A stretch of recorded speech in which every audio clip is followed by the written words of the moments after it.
सुप्रभात साथियों। हे पार्वती नंदन, मेरे सभी साथियों के जीवन में खुशियां भर दो, उनको धन धान्य से परिपूर्ण कर दो, विद्या से परिपूर्ण कर दो। मेरी ऐसी प्रार्थना आपके श्री चरणों में है।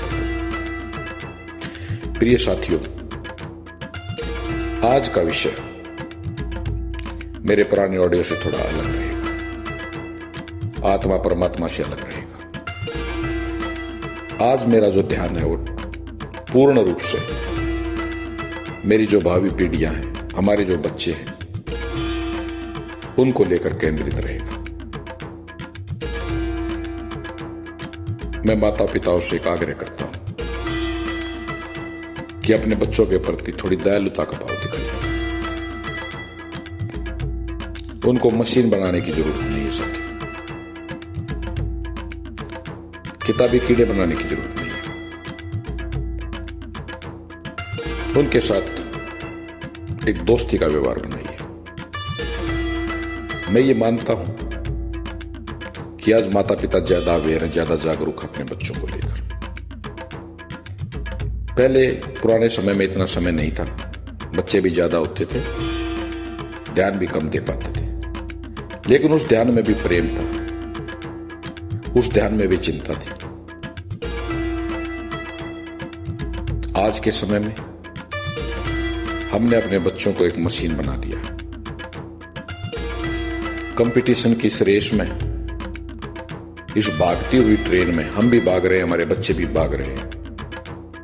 कहीं कोई स्टेशन छूट ना जाए, कोई स्टेशन छूट ना जाए। लेकिन हम देख रहे हैं भागते भागते कितने हमारे बच्चे, कितने हमारे नौनियाल गिर रहे हैं।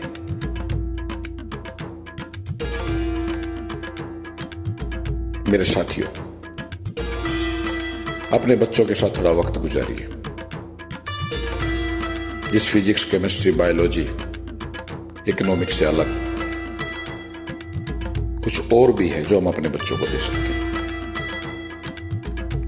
उनके अंदर का भाव देखिए, वो क्या चाहते हैं। उनकी मासूम आंखों में जाकर देखिए, वो क्या कहना चाहते हैं, उनको समझने की कोशिश कीजिए।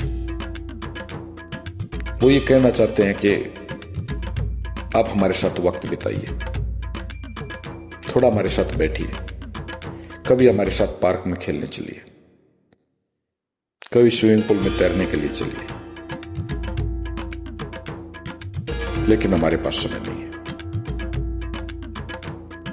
अब हमारे को भी चिंता, अगर हम पीछे रह गए तो बच्चे कैसे आगे जाएंगे। कहीं आना जाना नहीं है साथियों। जिस रेस में आप दौड़ रहे हो वो ज्यादा लंबी नहीं है। ये गलतफहमी हमारे अंदर घर कर गई है। वो ज्यादा लंबी रेस नहीं है। कितना दौड़ पाओगे, जीवन का कोई भरोसा नहीं है। अपने बच्चों को एक अच्छा इंसान बनाइए, उनको आत्मिक रूप से बलवान बनाइए। इतना किताबी कीड़ा बनाने की जरूरत नहीं है कि कहीं IIT में आपके बच्चे का सिलेक्शन नहीं हुआ, अच्छा डॉक्टर, अच्छा इंजीनियर नहीं बना तो जीवन यापन नहीं कर पाएगा। जीवन यापन तो कोई भी कर लेगा। और अच्छे जीवन से मेरा यह मतलब नहीं है उसके पास बड़ी घोड़ा गाड़ी है, नहीं। जो बच्चा आत्मिक रूप से बलवान है, जो बच्चा आत्मिक रूप से मजबूत है, वो किसी भी माहौल में रह के सर्वाइव आराम से कर लेगा। अब्राहम लिंकन का उदाहरण लीजिए। कितने गरीब परिवेश में वो बच्चा पैदा हुआ, कितनी मुश्किल से उस बच्चे ने पढ़ाई की और अमेरिका के सर्वोच्च पद पर आसीन हुए। रूस के राष्ट्रपति व्लादिमीर पुतिन की हिस्ट्री आप उठा लीजिए, बाराक ओबामा की हिस्ट्री आप उठा लीजिए। ये वो शख्सियत है जो आत्मिक रूप से बलवान थी। कोई तगड़ा बैकग्राउंड नहीं था। हमें अपने बच्चों को आत्मिक रूप से बलवान बनाना है। जो बच्चा, जो इंसान आत्मिक रूप से बलवान होगा, वो किसी भी परिस्थिति को झेल जाएगा। आज हम रोज देख रहे हैं अखबारों के अंदर IIT के किसी स्टूडेंट ने आत्महत्या कर ली, बड़े डॉक्टर ने आत्महत्या कर ली, IAS IPS आत्महत्या कर रहे हैं, छोटे छोटे बच्चे आत्महत्या कर रहे हैं। क्या करना है इसी रेस का? क्या करोगे ऐसे दौड़कर जब आप सब कुछ खो दोगे? क्या करोगे इतना दौड़कर? मैं ये नहीं कहता कि शिक्षा अनिवार्य नहीं है, बिल्कुल अनिवार्य है। शिक्षा के साथ आत्मिक विकास भी अनिवार्य है साथियों। अपने बच्चों का आत्मिक विकास कीजिए, थोड़ा सा उनको ध्यान के बारे में चर्चा कीजिए, थोड़ा आत्मा के बारे में बताइए। आज हमारे बच्चे बात करना ही नहीं चाहते, उनका कोई इंटरेस्ट है ही नहीं। उनको लगता है कि ये साधु मुनियों के काम है।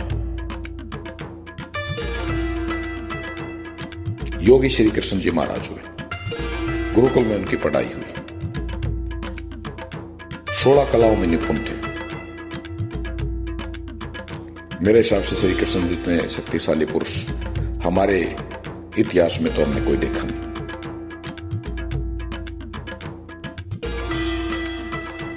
अपने बच्चों को योग की शिक्षा दीजिए। वो शारीरिक रूप से मजबूत बनेंगे, मानसिक रूप से मजबूत बनेंगे। कैसी भी परिस्थिति आ जाए दोस्तों, वो झेल जाएंगे, आराम से झेल जाएंगे। आपको चिंता करने की जरूरत नहीं है।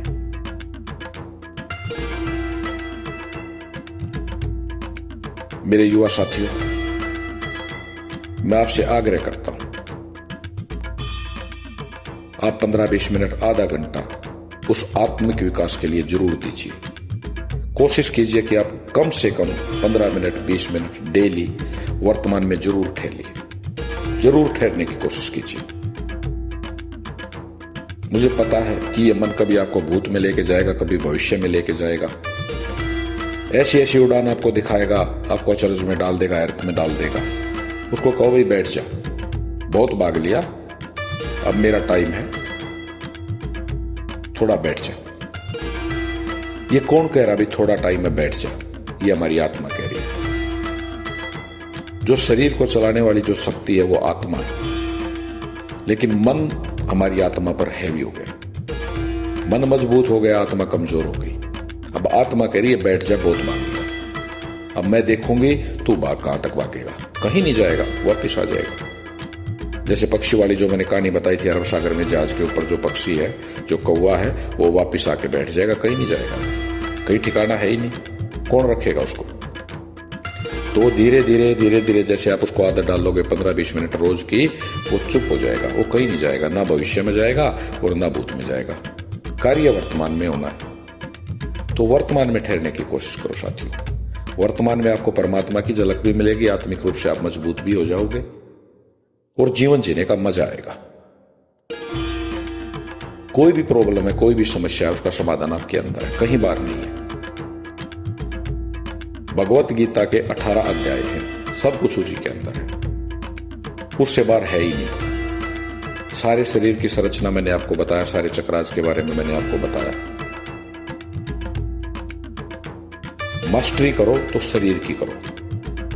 जिस टाइम आप शरीर की परतों को खोलते हुए जाओगे, एक दिन ऐसा आएगा जैसे प्याज का आप छिलका उतार रहे हैं, एक छिलका उतारा, दूसरा, तीसरा, चौथा, ऐसे जैसे छिलके उतारोगे वैसे ही आपको आत्मा नजर आएगी। और जिस टाइम आपको आत्मा की झलक मिलेगी तो आप स्वयं परमात्मा हो। उस दिन आप स्वयं कह दोगे कि अहम ब्रह्मास्मि, मैं ही ब्रह्म, मेरे सिवा कोई नहीं। तो मेरे युवा साथियों, मेरा आपसे अनुरोध है, पढ़ाई के साथ अपने आत्मिक विकास पर ध्यान दो, वो बहुत ज्यादा जरूरी है। जब आत्मिक रूप से आप बलवान होगे तो फिर कोई घबराने की जरूरत नहीं है। फिर आप कहीं भी है, अरब सागर में कूदो, महासागर में कूदो, कहीं भी कूदो, कोई संसार की ताकत नहीं जो आपको रोक सकती है। बाकी जो भी चीज होगी, कोई और नई चीज जो है, मैं अगले ऑडियो में आपसे चर्चा करूंगा। जय